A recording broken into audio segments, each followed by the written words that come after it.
क्या हाल है? आप सबका उम्मीद है आप सब ठीक होंगे।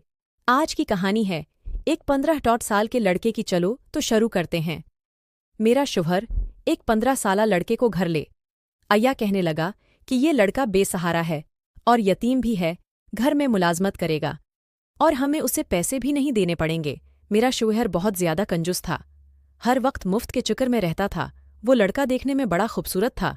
मैंने अपने शौहर से पूछा कि ये कहाँ से मिल गया। आपको कहने लगा मेरे दोस्त के घर।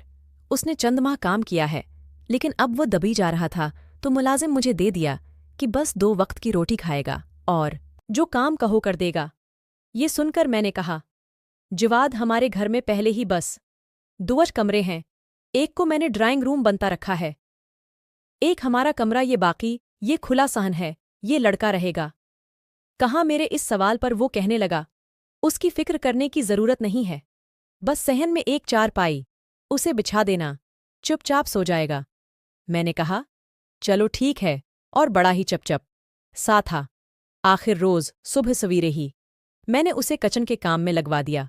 चुपचाप वो सारे काम करता रहा, खुद ही पूरे घर की सफाई भी कर दी। मैंने उसे नाश्ता बनाकर दिया तो भी चुपचाप खामोशी से खा लिया। मैंने कहा कि क्या तुम बोलते नहीं हो? तो कहने लगा, मैं आपसे क्या बात कर सकता हूँ बेगम साहबा। मैंने कहा कि तुम्हारे घर वाले में से कोई भी नहीं है।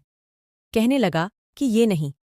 मैंने तो आंख खोली तो यतीम खाने में था, 5 साल का था।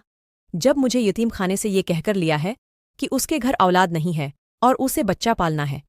ये कहने लगा था कि तुमको अच्छे स्कूल में डालूंगा, बच्चे को अच्छी तालीम और तरबियत दूंगा।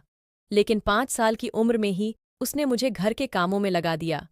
छोटे मोटे सामान लाना, बर्तन धोना, मेहमानों के आगे बर्तन लगाना, बस जी ऐसी ही जिंदगी करने लगी। फिर वो बढ़ा मर गया तो उसकी बीवी ने मुझे घर से बाहर निकाल दिया। फिर दूसरे दिन मुलाजमत शुरू कर दी, लेकिन जिसने भी रखा 2 वक्त की रोटी के लिए ही रखा। इससे ज्यादा किसी ने कुछ दिया नहीं। 2 रोटी के आवाज में घर का सारा काम कर। हाँ तो प्यारे दोस्तों, अगर आप उस कहानी को मजीद सुनना चाहते हैं तो मेरे चैनल को सब्सक्राइब कर देना और कमेंट्स जरूर करें।